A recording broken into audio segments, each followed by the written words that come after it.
تو ہدایت کے بارے میں انشاءاللہ میں آج آپ سے 6 سائنز ڈسکس کروں گا. 6 signs that you are on ہدایہ. بہت سے لوگ جاننا چاہتے ہیں کہ کیا اللہ ہم سے خوش ہے یا ہم ہدایت پر ہیں, ہمیں بتائیں, کوئی سائنز بتائیں کہ ہم ہدایت پر ہیں. تو انشاءاللہ میں 6 سائنز آپ سے ڈسکس کرتا ہوں. سب سے پہلا سائن یہ ہے ہدایت پر ہونے کا کہ آپ اللہ کی طرف سے ہدایت پہ ہیں, کہ آپ ہدایت کی دعا کر رہے ہیں. یہ پہلا سائن ہے کہ اللہ آپ سے پلیزڈ ہے اور آپ ہدایت پر ہیں. کیونکہ جو انسان دعا ہی نہیں کر رہا, وہ دوسروں کو کہتا ہے میرے لیے ہدایت کی دعا کرو, میرے لیے ہدایت کی دعا کرو, لیکن خود اس نے کبھی نہیں کی, خود اس نے کبھی ہاتھ نہیں اٹھائے, تو آپ کا کیا خیال ہے اسے ہدایت آ جائے گی؟ اللہ یہ کہ اللہ تعالیٰ کو بہت بڑا احسان اس پہ کر دیں, کو بہت ہی اس کی بات انہیں پسند آ جائے, ادروائز بہت مشکل ہے. تو سب سے پہلا سائن یہ کہ یو آسک اللہ فار ہدایہ یور سیلف, اور اس کے لیے دعا ہے. اور وہ دعا کیا ہے؟ ربنا لا تزغ قلوبنا بعد اذ ہدیتنا وہب لنا من لدنک رحمہ انک انت الوہاب. سورہ آل عمران چیپٹر نمبر 3 ورس نمبر 8 کہ ہمارے رب ہمارے دل کو مت پھیریو جبکہ تو ہمیں اسٹریٹ پاتھ پر لے آیا, ہدایت پر لے آیا, ہمیں استقامت دیجیے. اور ہم تجھی سے مانگتے ہیں, بے شک تو ہی بانٹنے والا ہے, تو ہی اپنی رحمت دینے والا ہے. انک انت الوہاب, بے شک تو ہی سب کچھ بانٹنے والا, دینے والا ہے. تو یہ دعا استقامت کے لیے اور ہدایت مانگنے کے لیے بہت امپورٹنٹ ہے. جب بھی آپ دعا کی قبولیت کے اوقات ہیں نا, جیسے رین آفٹر رین, یا سفر کے دوران, یا اذان اور اقامت کے دوران, تو اس دوران اس دعا کو ضرور اپنی لسٹ میں شامل کر لیں. بہت جامع دعا ہے کہ اللہ مجھے کبھی بھی میرے دل کو پھیریو نہ, کیونکہ مقلب القلوب اللہ ہے. اللہ کی 2 انگلیوں کے درمیان انسانوں کے دل ہیں, اور اللہ چاہے تو دلوں کو پھیر دے. اور جب دل پھر جاتے ہیں تو پھر نیکی نیکی نہیں لگتی, بدی بدی نہیں لگتی, اور پھر دل کی کنڈیشن بہت عجیب ہو جاتی. تو پہلی چیز, پہلا سائن ہے that you are asking Allah for ہدایہ. Second sign that you are turning to Allah after sinning. انسان کے ہدایت میں ہونے کی نشانی یہ ہے کہ وہ گناہ کرنے کے بعد اکڑتا نہیں ہے, بلکہ اللہ کی طرف رجوع کرتا ہے, اللہ کی طرف بھاگتا ہے. جیسے اللہ نے کہا نا فَفِرُّوا إِلَى اللَّهِ, کہ بھاگو اپنے رب کی طرف, سارے کے سارے.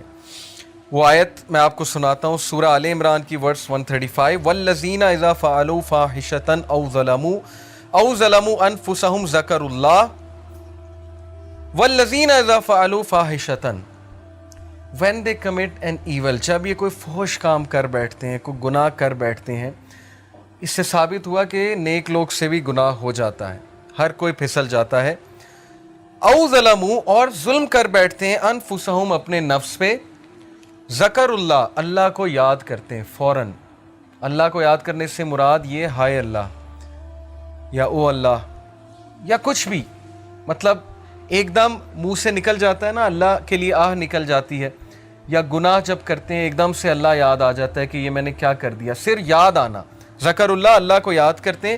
فاستغفروا لذنوبہم, اور اللہ سے معافی مانگتے ہیں, اللہ سے رجوع کرتے ہیں کہ اللہ مجھے بچا لے, میں تباہی کی طرف جا رہا ہوں, مجھے اس چیز سے سیو کر لے. اللہ کو یاد کیا, اللہ سے استغفار کیا. وَمَن يَغْفِرُ الذُّنُوبَ إِلَّا اللَّهُ, اور کون ہے جو گناہوں کو معاف کر دے سوائے اللہ کے؟ کوئی نہیں ہے جو اللہ کے علاوہ گناہوں کو معاف کر سکتا ہے. وَلَمْ يُصِرُّوا عَلَى مَا فَعَلُوا وَهُمْ يَعْلَمُونَ, اور کون ہے جو اللہ کے علاوہ گناہوں کو معاف کر دے, اور پھر کہا کہ یہ گناہ کرنے کے بعد پرسسٹ نہیں کرتے, اس سے توبہ کرتے ہیں اور پوری کوشش کرتے ہیں کہ اس طرف واپس نہیں پلٹیں گے.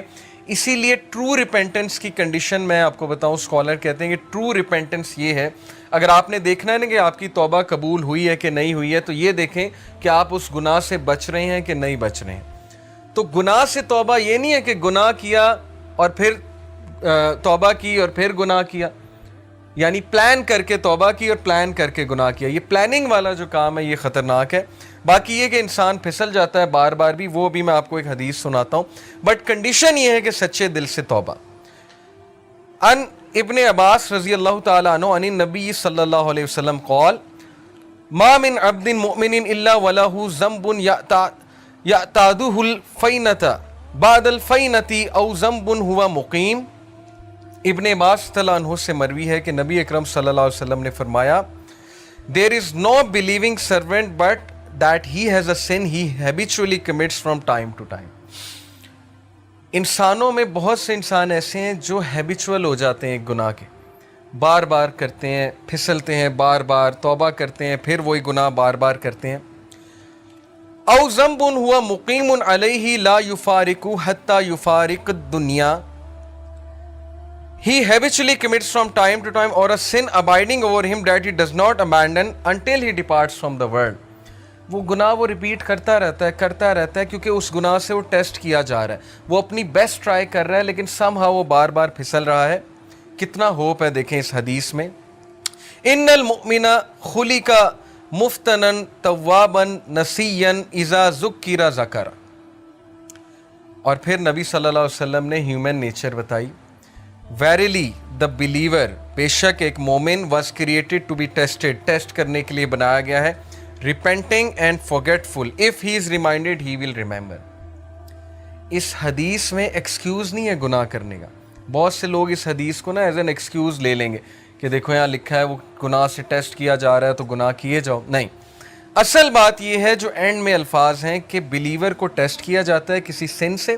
دیکھیں سن سے کیا مراد ہے؟ آج کے دور میں یوتھ کو کس چیز سے ٹیسٹ کیا جا رہا ہے؟ اللہ کو پتہ ہے کہ ہم اس دور کا حصہ ہیں، اللہ کو پتہ ہے انٹرنیٹ پہ کیا ہے، اللہ کو پتہ ہے یوٹیوب پہ کیا ہے، فیس بک پہ کیا ہے، کیا فتنہ ہے اس نوجوان نسل کے لیے. اور اوپر سے شادیاں بھی نہیں جلدی ہوتی، پھر کو ایجوکیشن الگ ہے، یونیورسٹیز کا ماحول الگ ہے. اللہ کو سب پتہ ہے، تو اللہ تعالیٰ ہم سب کو ٹیسٹ کر رہا ہے. اور عمر رضی اللہ عنہ کا میں ایک کال آپ کو سناتا ہوں کہ وہ یہ کہتے ہیں کہ اللہ تعالیٰ تقوی کے لیے انسانوں کو ٹیسٹ کرتا ہے. جیسے سورہ حجرات میں نا کہ ان المؤمنون، تقوی کے حوالے سے جو آیت ہے میرے ذہن سے اچانک نکل گئی کہ بے شک اللہ مومنین کو تقوی کے لیے ٹیسٹ کر رہا ہے. تو یہ ہم سب کا تقوی کا ٹیسٹ ہو رہا ہے کہ تمہارے پاس اپرچونٹی کھلی ہے، انسٹاگرام ہے، فیس بک ہے، سب کچھ ہے. اب اپنے جوہر دکھاؤ، اب اپنے وہ اندر کے اس ہیرو کو جگاؤ، اپنے نفس پہ قابو کر کے دکھاؤ اور اللہ تعالیٰ ریوارڈ کرنے والا. تو اس لیے بلیور جو ہے وہ ٹیسٹ کیا جاتا ہے. ہم میں سے ہر بندہ ٹیسٹ کیا جائے گا کسی ایڈکشن سے، کسی چیز سے، کسی سن سے. لیکن اللہ کو وہ پسند ہے جو ریپینٹ کرتا ہے، بار بار فارگیٹ کر جاتا ہے لیکن بار بار پلٹی کھاتا ہے. جھپٹنا پلٹنا، پلٹ کر جھپٹنا لہو گرم رکھنے کا ہے ایک بہانہ. تو پلٹتا ہے، بار بار جھپٹتا ہے، گرتا ہے پھر اٹھتا ہے، گرتا ہے پھر اٹھتا ہے. اپنے آپ کو ڈاؤن نہیں کرتا، گھٹنے نہیں ٹیکتا گناہ کے آگے، کھڑا ہوتا ہے، مقابلہ کرتا ہے. if he is reminded he will remember. اور اس کی ہدایت کی نشانی یہ کہ جب اسے ریمائنڈر دیا جائے وہ ریمائنڈر لیتا ہے. آکڑ نہیں دکھاتا آگے سے، یہ نہیں کہتا مائنڈ یور اون بزنس، تمہیں کیا تکلیف ہے، میں جو مرضی کروں. اب تو لوگ ایسے کہتے ہیں نا کہ تمہیں کیا تکلیف ہے، میں جو مرضی کروں. تو ہدایت کی نشانی یہ کہ جب اسے ریمائنڈ کرایا جائے اور ریمائنڈر اسے افیکٹ کرتا ہے. اور یقین کیجئے ہماری میجورٹی یوتھ اس کیٹیگری میں فال کرتی ہے. ہم جج کر لیتے ہیں کسی کی ڈریسنگ سے. جیسے خواتین ہیں یونیورسٹی میں، آپ کو پتہ ہے ڈریسنگ کس طرح کی ہوتی ہے. ہم انہیں دیکھ کے جج کر لیتے ہیں کہ لو جی یہ تو ڈریسنگ ایسی ہے، لہٰذا یہ تو ویسے ہی جو ہے اسلام سے بہت دور ہے. کیا پتہ آپ انہیں ریمائنڈر دیں، کیا پتہ کوئی ایک حدیث سنائیں، کیا پتہ ویسے ہی انوائٹ کریں کسی حلقہ میں، وہ کہ اللہ رسول کی بات سنیں اور انہیں افیکٹ کر جائے اور ان کا دل تبدیل ہو جائے، چینج ہو جائے. اس لیے کبھی بھی جج کسی کو نہ کریں، ریمائنڈر دیں. فذکر ان نفعت الذکر سیذکر من یخشی. نصیحت کرو دوسروں کو اگر نصیحت اس کو فائدہ دیتی ہے. جو اللہ سے ڈرنے والا ہے، جو ہدایت پہ ہے، وہ نصیحت پکڑ لے گا. ہمارا کام ہے نصیحت کرنا، ہمارا کام جج کرنا نہیں ہے. تو یہ حدیث بہت ہوپ فل ہے، بہت ہوپ دلاتی ہے کہ انسان بار بار پھسلتا ہے، گناہ کرتا ہے، فارگیٹ فل ہے. انسان کا مطلب ہی بھولنے والا ہے. اسی لیے یہ حلقات، یہ ریمائنڈرز بہت ضروری ہیں کہ اپنے آپ کو بوسٹ رکھو. قرآن ڈیلی پڑھنا اسی لیے بہت ضروری ہے. جو بندہ روزانہ قرآن پڑھتا ہے، تھوڑا تدبر کرتا ہے، وہ بچ جائے گا انشاءاللہ. بہت امید ہے کہ وہ ان چیزوں سے بچ جائے گا. تیسری نشانی کہ آپ ہدایت پر ہیں، یہ تو تھی نا کہ آپ اللہ کی طرف بھاگتے ہیں، ریپینٹ کرتے ہیں گناہوں سے. تیسری نشانی ہے کہ you see your own mistakes. یہ بہت بڑی نشانی کہ آپ ہدایت پر ہیں، آپ کا دل صاف ہے. اپنی مسٹیک دیکھنے سے کیا مراد ہے؟ ہم سب دوسروں کی مسٹیکس تو دیکھتے ہیں، دوسروں سے تو بہت شکایت کرتے ہیں. کیا ہمیں اپنی غلطیاں نظر آ رہی ہیں؟ کیا ہمیں اپنی خامیاں نظر آ رہی ہیں؟